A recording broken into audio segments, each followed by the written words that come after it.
sudah kita baca dulu, kita jelaskan dulu. Jemaah dirahmati Allah, pada malam ini kita akan membahas lebih dalam tentang hakikat makna wahdaniyah. Wahdaniyah itu esa, satu. Allah itu satu. Bagaimana maksud Allah satu? Ya, semuanya satu. Kuasa Allah satu, ilmu Allah satu, kudrat Allah satu, Ar-Rahman Allah, Ar-Rahim Allah, Al-Maliknya Allah, semuanya satu. Maka baik pada zatnya yaitu satu, baik pada sifatnya, sifat Allah juga satu, dan juga pada af'alnya. Af'al itu yang Allah lakukan, perbuat, kehendaknya, begitulah. Yang Allah kehendaki juga jumlahnya satu. Maka oleh karena itu hikmah dari satu seterusnya ini menandakan bahwa tiada ada yang kedua selain Allah, baik zatnya, sifatnya, perbuatannya. Nah, itu asmaul husna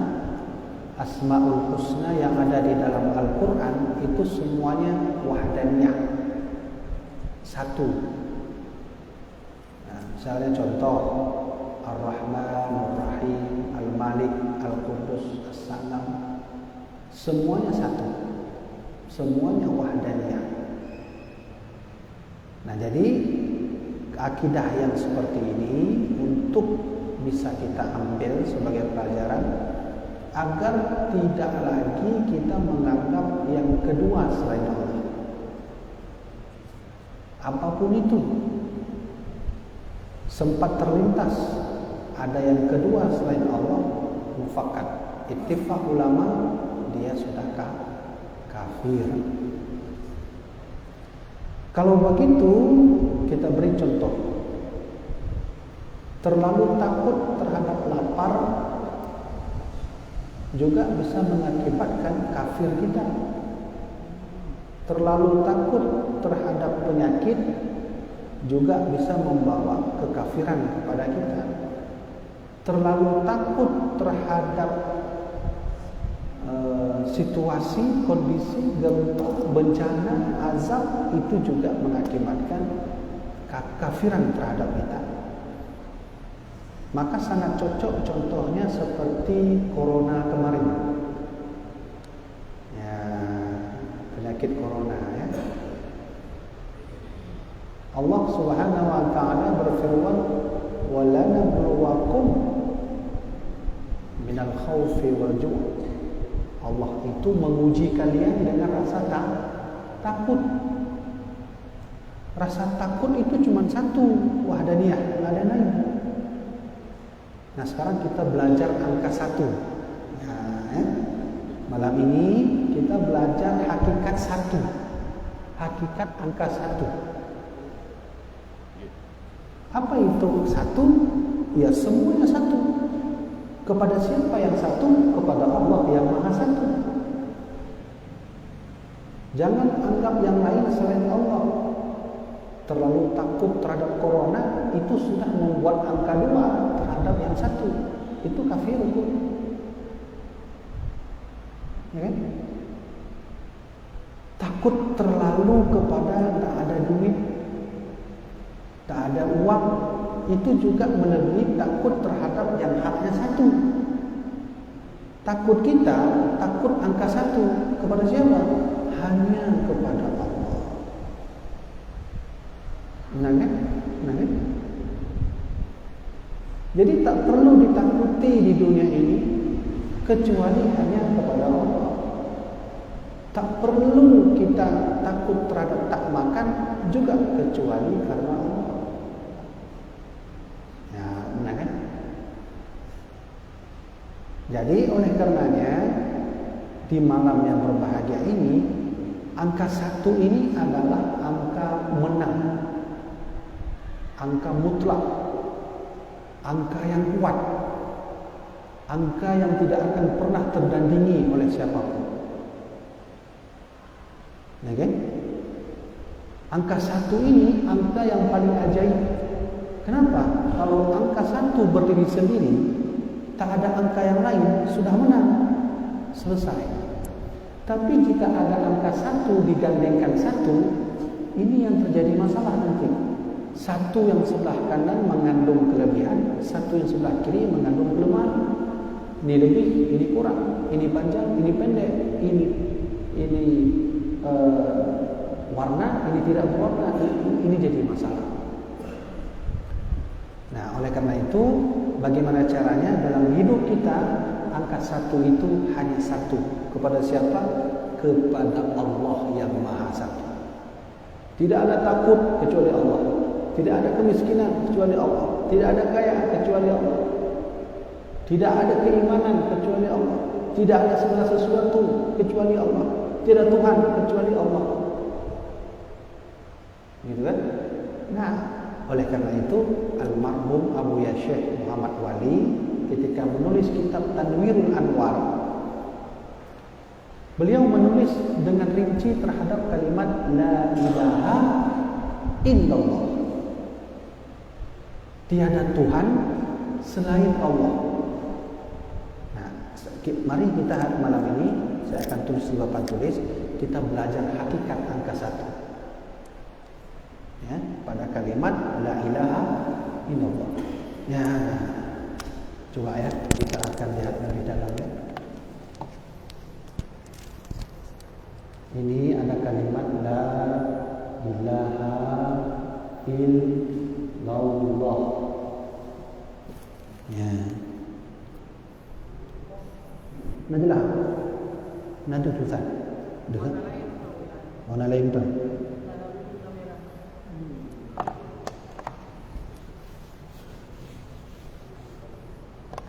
Ambil warna merah, nampak sih tu. Nah, ya. La ilaha illallah.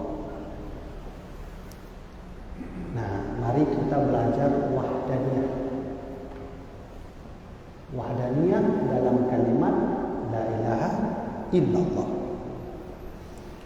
Sebelumnya saya ingin jelaskan, hari ini banyak sekali orang yang melantunkan kalimat la ilaha illallah, tapi sedikit orang yang bisa memaknai, memahami kalimat la ilaha illallah. Ini kalimat ini kalau kita artikan sepertinya biasa saja, tidak ada terjadi apa-apa. Apa artinya? Tiada Tuhan kecuali Allah. Orang kalau menganggap kalimat ini dalam pikirannya, dia akan berpikir tiada Tuhan. Berarti tiada Yesus, tiada Buddha, tiada Hindu, tiada ateis, kan gitu? Kecuali Allah. Kan gitu kan? Sudah jelas.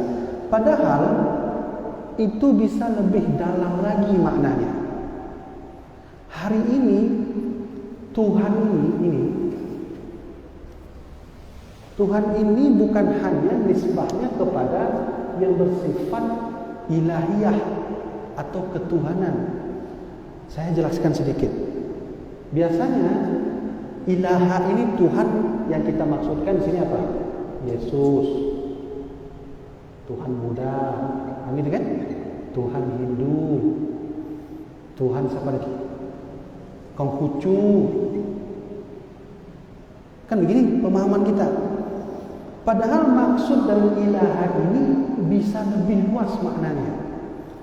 Dan apabila kita faham keluasan makna itu, akan bisa melekat cepat di sini. Saya berikan contoh. Sekarang di era globalisasi yang begitu tinggi, orang sudah tidak lagi menyebut Yesus Tuhan. Bagi agama Nasrani, orang tidak lagi menyebut Allah sebagai Tuhan. Bagi orang Islam sendiri di era sekarang, Kenapa? Kita dihadapkan dengan era yang akan menyibukkan diri kita sehingga melepaskan beberapa hal-hal dalam keimanan kita. Contoh, terlalu takut terhadap corona. Ini juga hakikatnya di sini dia masuk. Ya, ada nggak orang terlalu takut berlebihan terhadap Allah? Ada. Kita tak sebutlah corona, apa saja itu. Mau jumpa hantu pocong di tengah jalan, seharusnya nggak usah takut. Itu apa? Dia kan makhluk Allah. Ini ada orang yang bertemu hantu di tengah jalan, dia lari. Kalau begitu, dia itu sudah memasukkan takut di sini. Ilah itu bisa maknanya ketuhanan begini, bisa maknanya bukan Tuhan tapi melebihi daripada kepada Tuhan.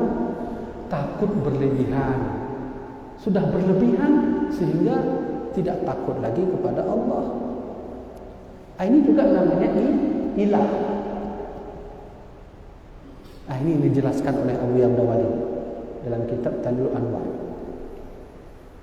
Ya, contoh kita sebutkan saja. Mohon maaf.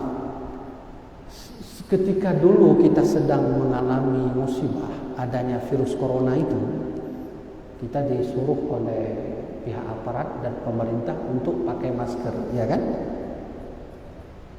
Alhamdulillah itu sangat baik. Berarti pemerintah mendukung, melindungi rakyatnya. Tujuannya agar tidak terkena virus. Ya, tujuan pakai masker tidak terkena virus. Saya ketika melihat fenomena itu ada hal yang unik terjadi. Pernah nggak jamaah melihat anak muda-mudi di atas motor berdua tanpa sah nikah? Mereka memakai masker dua. Satu untuk laki-lakinya, satu untuk perempuannya. Kita sepakat, pacaran hukumnya haram. Sepakat. Berdekatan dengan perempuan, apapun itu, kalau bukan mahram, haram. Apa fenomena yang terjadi? Kedua-duanya pakai masker, tapi kedua-duanya tidak takut kepada Allah. Ya, pernah nggak merasa itu? Ini salah, ini fenomena yang sedang terjadi, tapi kita tidak menangkap lebih dalam. Maka oleh karena itu, sang muda-mudi tadi, itu tak akan pernah terkenai makna hakikat dari kalimat La ilaha illallah. Kenapa hari ini banyak orang selalu berzikir dalam somadiyah, tahlil La ilaha illallah, tapi jarang terkena di hati? Lejak somadiyah ke La ilaha illallah, kan main chip kan? Lanjut dong main chip, main batelo. Ini ada yang benar tu. Kenapa bisa begini? Dan inilah ada orang bertanya kepada saya, hakikat solat itu anil fahsya'i wal munkar, bisa menghindari kemungkaran, keburukan. Tapi saya solat setiap hari, kok enggak terasa tunggu? Kok saya habis solat ingin juga main chip? Ini ada masalah. Masalahnya bukan pada solatnya. Nah, sama seperti ini. Nah, fenomena ini jarang diperhatikan oleh pemerintah kita. Ya, kalau sudah begini modelnya, maka bagi anak muda-mudi tadi, ini tak ada dalam hati mereka. Kalau ini tidak ada, dia tidak mengamalkan wahdaniyah. Kalau orang sudah tidak mengamalkan wahdaniyah, keimanannya sudah rusak. Nah, panjang sekali ini. Ya. Contoh lainnya, seorang pejabat yang sangat mengakui tentang Allah, bahwa Tuhan satu-satunya Allah, tiada Tuhan yang lain. Bagi mereka, bagi pejabat, ini tidak semuanya, bagi pejabat, bahwa ilah di sini adalah tiada Tuhan selain Allah. Artinya Tuhan Yesus, Buddha, Hindu, dan seterusnya. Itu nggak ada, kecuali hanya Allah. Pejabat itu ikut zikir, dan kita bisa melihat beberapa fakta. Saya tak sebutkan siapa itu, lihat aja nanti di lapangan. Berzikir tak putus, mengaji tidak putus terus. Tapi dia di kantor itu dia makan riba. Terserah bagaimana kondisi riba itu. Kalau begitu, riba ini yang seharusnya kita sepakat, riba itu hukumnya haram.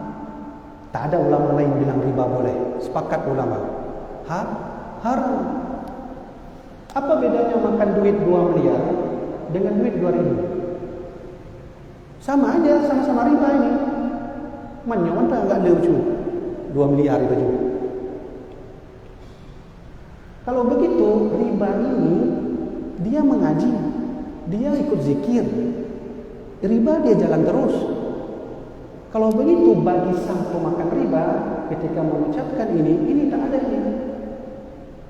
Kalau ini tak ada, akan berefek pada keimanan wahdaniyahnya. Kalau berefek pada keimanan wahdaniyahnya, dia bisa bersampingan dengan kekafiran tanpa disadari. Nah, yang begini yang ditakutkan oleh Rasulullah terhadap umatnya. Ada kekafiran yang tanpa disadari, kita sudah kafir. Ya, nah, contohnya seperti takut. Terlalu takut, yang seharusnya takut hanya kepada Allah yang satu. Takut kita hanya satu saja, tak ada lain. Tak boleh ke hantu, ke pocong, tak ada ini. Takut ini hanya ke sini. Lapar kita, tiada kelaparan kecuali Allah, tiada takut kecuali Allah, tiada uang kecuali Allah, tiada jabatan kecuali Allah. Nah, begitu cara memaknai ilah. Ilah bukan hanya definisi ilahiyah, tapi juga tingkah laku kita mengakibatkan rusak iman. Maka almarhum Abi Al-Ghazali ketika menyebut la ilah, itu terbayang dalam hati semuanya. Termasuk di sini anak kita sendiri. Zuyyina lin-nasi hubbus syahawati minan nisa wal banin. Kan begitu kata Al-Quran. Allah menghiasilah perhiasan dunia ini untuk kalian wanita, termasuk anak-anak.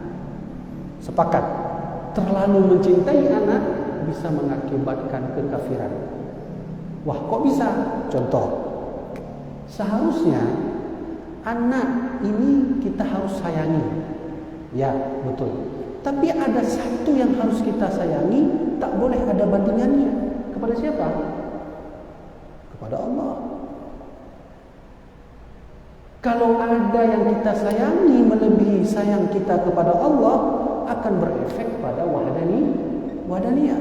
Wahdaniyah bermasalah, akan terjadi kafir. Kafir yang mana? Kafir yang tersembunyi. Nah, ini yang dimaksud oleh pengarang kitab tadi yang saya jelaskan ini. Nah, mufhum kan? Nah, oleh karena itu, dalam bayangan kita, apa yang kita lihat, yang kita dengar, yang kita raba, tidak ada yang lain, cuma satu. Kepada siapa? Ke Allah Subhanahu wa taala. Tiada keindahan kecuali Allah. Semuanya itu apapun itu. Ada yang good, yang baik, yang good. Tidak ada riba kecuali Allah. Itu kurang cocok. Gimana kan? Nah, ini wahdaniyah, ini sangat luas maknanya. Nah, kita yang gimana ya? Pemerintah kita ini kalau tidak peka, itu akan mengakibatkan ke masyarakatnya. Ya, coba lihat pemerintah kita, siapapun itu, dari aparat kah, pejabat dan seterusnya, ketika melihat fenomena corona pada tahun yang lalu, menganggap bahwa siapapun tak pakai masker itu melanggar aturan. Tapi mereka tidak pernah dan membiarkan anak muda-mudi berpacaran di atas Honda. Masker sudah pas, tapi ada satu pelanggaran yang sangat fatal, membiarkan kemaksiatan terjadi. Kalau begini sikap pemerintah kita akan berefek pada keimanan ini. Kalau ini berefek akan terjadi kekafiran. Apa itu? Menciptakan yang dua, seharusnya satu. Bisa enggak? Bisa. Tiada masker kecuali Allah. Benar kan? Ini hati-hati. Yang saya jelaskan tadi itu hakikat dalam tauhid. Tapi jangan nanti hakikatnya itu tanpa melalui syariat. Bedek mana? Maka nak pakai masker. Mati ba Allah, udik ba Allah. Urusan masker, itu tak boleh juga. Ya kan? Pakai masker jika disuruh pemerintah pakai. Tapi pemerintah harus kasih sikap. Masker wajib, kemaksiatan juga wajib dihindari. Saya melihat ini fenomena hari ini yang kita lihat. Dah, sampai situ dulu. Dah faham? Kalau begitu, mari kita amalkan la ilaha illallah. Bagaimana caranya? Ketika ilah, gambarkan semuanya. Tiada anak kecuali Allah. Tiada uang kecuali Allah. Tiada takut kecuali Allah. Tiada kemiskinan kecuali Allah. Tiada kaya kecuali Allah. Bayangkan semua. Caranya la ilaha. Ketika ilaha itu gambarkan ke dalam pikiran semuanya, termasuk diri saya sendiri, anak saya sendiri. Setelah gambarkan semua secara pelan-pelan, hantamkan dengan Allah. Tiada sesuatu apapun illallah. Kalau bahasa kita, ya Allah, sungguh aku sayang kepada anakku, tapi sayangku tetap illallah. Gitu. Makanya baca zikir cepat-cepat itu bahaya. Ya kan? Apa hukum baca zikir la ilaha illallah? Enggak masalah. Tak ada masalah, silakan aja. Cuman maknanya enggak masuk ke sini. Caranya adalah maknakan seperti mana diajarkan oleh Abu Ya'la Wali dalam kitab Tadul Anwar. Begini. Kalau tu kena dapatnya. Saya simpulkan, ini yang saya jelaskan ini adalah wahdaniyah. Wahdaniyah itu apa? Ini bukan hanya wahdaniyah itu besar Allah. Bagaimana cara mengamalkan wahdaniyah? Pertama, wahdaniyah pada zatnya. Zat Allah. Cara gambarkannya, tidak ada mobil kecuali Allah, tidak ada gunung kecuali Allah, tidak ada rumah kecuali Allah, tidak ada anak kecuali Allah. Begitu terus. Inilah namanya mengesahkan zat Allah. Jadi bukan semata Allah esa, ya, sudah selesai, bukan begitu.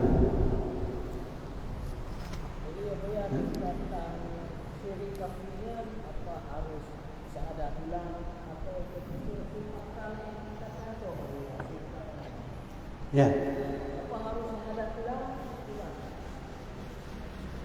Syirik khafi itu ada yang harus kita syahadat kembali, ada yang tidak.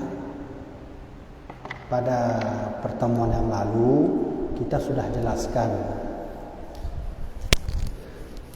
Kita tahu ini yang buat air ini Allah, yang memberikan, menghilangkan dahaga karena air Allah. Ada orang datang bilang, Tengku, air ini yang telah membuat saya menghilangkan dahaga. Kamu yakin ada kekuatan Allah? Yakin. Sama air ini? Yakin juga Tengku. Itu syirik khafi. Tapi tak perlu bersyahadat yang begitu. Tak perlu bersyahadat. Hanya perlu istighfar. Masih mengakui kekuatan Allah, juga masih mengakui kekuatan selain Allah. Dia mengakui Allah juga begitu.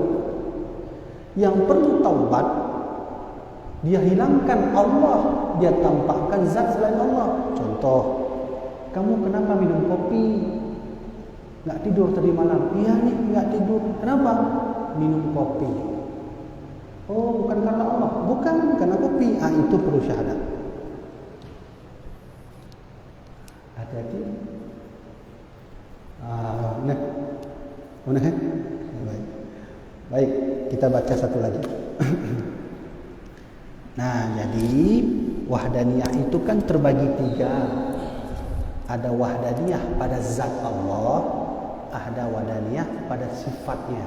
Nah, sekarang kita baca sifatnya. Jadi maksud wahdaniyah pada sifat Allah itu adalah maknanya tiada berbilang-bilang sifat bagi zat yang suci daripada satu jenis, seperti ada baginya dua kudrat atau lebih banyaknya, dan dua iradah dan dua ilmu atau lebih banyaknya, dan tiada bagi orang yang lainnya sifat seperti sifatnya, ya, adalah bagi yang lain itu kudrat seperti kudrat Allah Ta'ala, dan seterusnya sampai ibarat. Sudah, kita balik lagi ke rupan tulis. Jadi tadi kita sudah bahas wahdaniyah pada sisi zat Allah. Kalau begitu, kita tidak boleh meyakini zat selain zat Allah Subhanahu wa Ta'ala. Ada satu lagi namanya wahdaniyah pada sifat. Wahdaniyah pada sifat Allah. Bagaimana cara memaknakan ini dan mengimaninya ini? Sifat Allah itu apa? Salah satunya kita sebut contoh ilmu. Kan begitu? Sifat Allah, sifat wujud, qidam, baqa, mukhalafatul hawadis, qiyam bi nafsi, itu sifat Allah. Apalagi sifat Allah? Ar-Rahman, Ar-Rahim, Al-Malik, Al-Qudus, As-Salam. Itu semuanya sifat Allah. Bagaimana cara mengimani salah satunya seperti ilmu? Begini, kamu percaya Allah itu berilmu, Allah itu maha mengetahui, percaya? Sudah, kan begitu teorinya. Tapi ada orang mengamalkannya bukan begitu. Dia sangat mempercayai dengan ilmu selain ilmu Allah. Ya.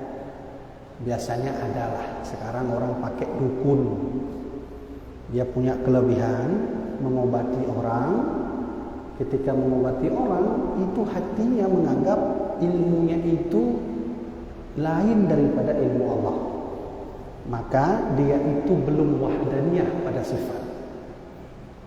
Sudah. Lebih jelasnya, sekarang kita hidup di globalisasi.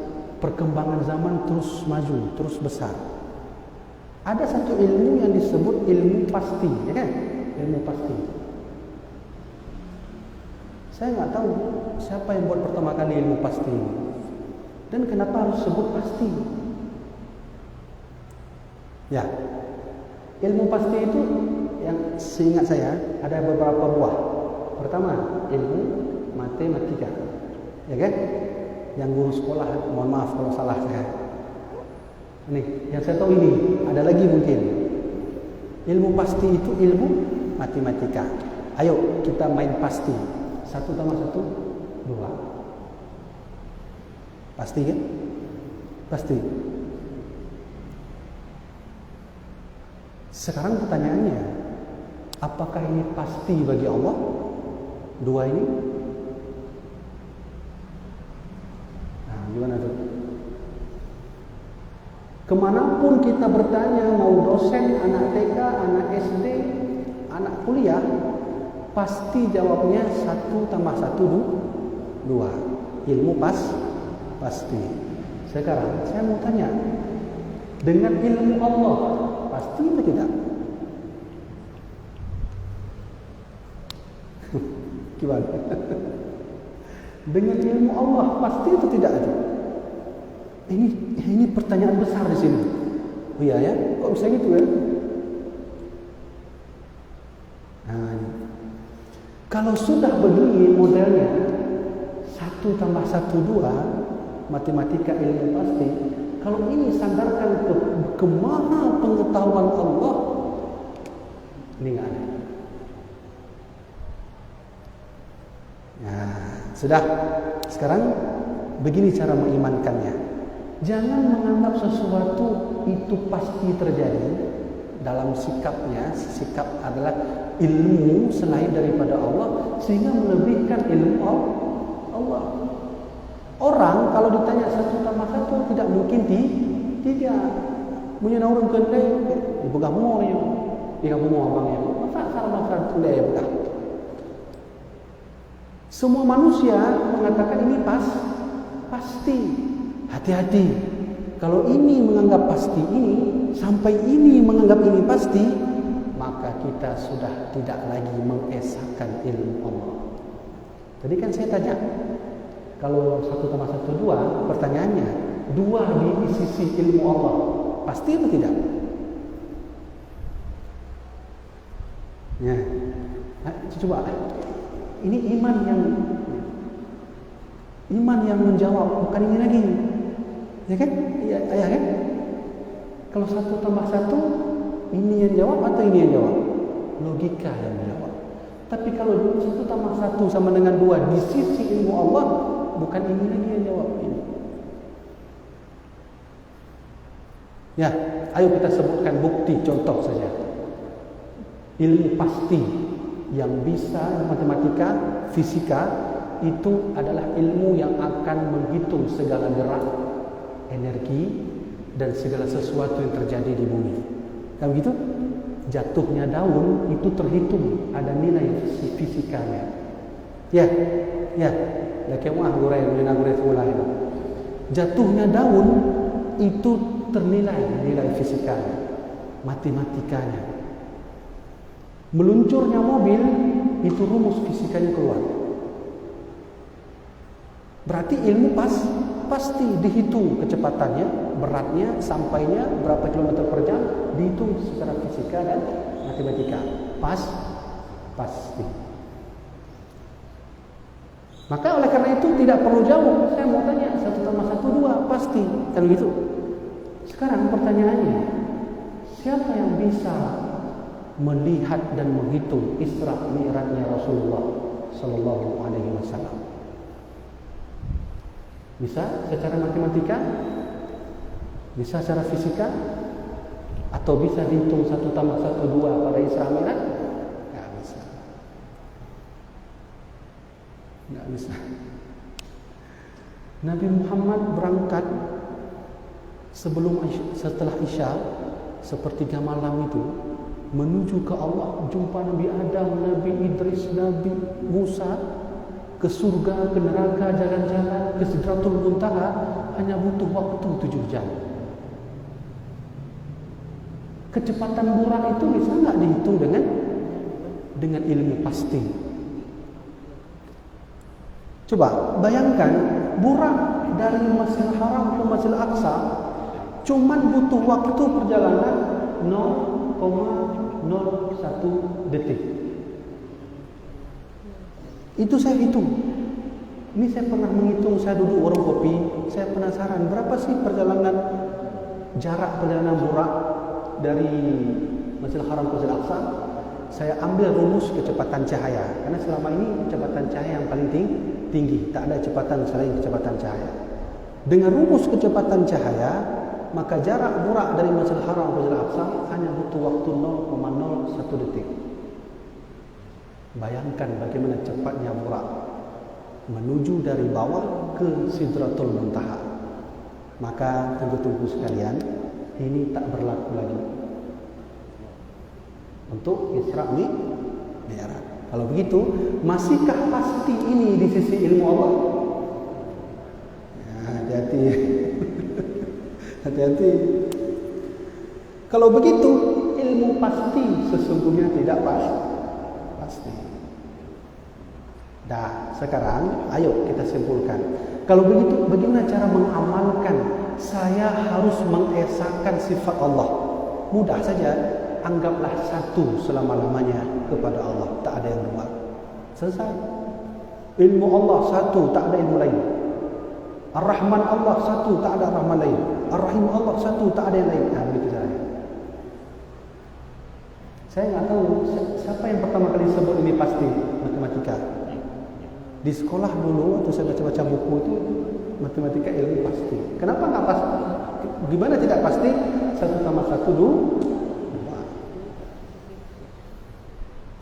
Jamaah dirahmatillah Allah, maka Allah berfirman, Subhanalladzi asra bi 'abdih.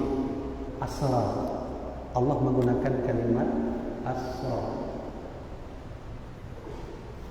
Subhanalladzi asra. Asra artinya memperjalankan. Kalau begitu ada yang memperjalankan. Siapa itu? Allah. Kalau Allah memperjalankan, ini tak pakai lagi. Fisika tidak berlaku, matematika mati, kimia enggak ada lagi. Maka wajar Abu Jahal tak percaya sama Rasulullah. Abu Lahab, apa kata Abu Lahab? Kamu baru naik langit ya? Iya nih paman, coba naikkan kaki ke atas sebelah kiri, naik begini. Sudah, terus sebelah kanan bisa nggak? Nggak bisa. Oh kalau begitu jangan bohongi saya, kamu naik ke langit. Abu Lahab wajar dia menghina Rasulullah dalam Isra Mi'raj karena dia menggunakan kalimat ini, ilmu pasti dengan logika. Kalau begitu memandang Isra Mi'raj nggak bisa pakai ini, pakai hati atau iman. Ya. Nah sekarang siapa yang menandingi Allah? Allah Maha segala-galanya. Sudah diberi nikmat oleh Allah, kita pun melangih. Allah menantang, fa'tu bi suratin min mithlih wad'u syuhada min dunikum. Kalau kamu enggak percaya Quran yang kuturunkan, coba berikan contoh kepadaku Quran yang bisa kau buat sama seperti Quranku. Enggak ada yang bisa. Kenapa? Karena Al-Quran mengandung satu ilmu yang tidak ada pada manusia. Apa itu? Ilmu gaib. Ilmu gaib. Ilmu gaib ini tidak bisa masuk matematika di sini. Fisika tidak bisa masuk.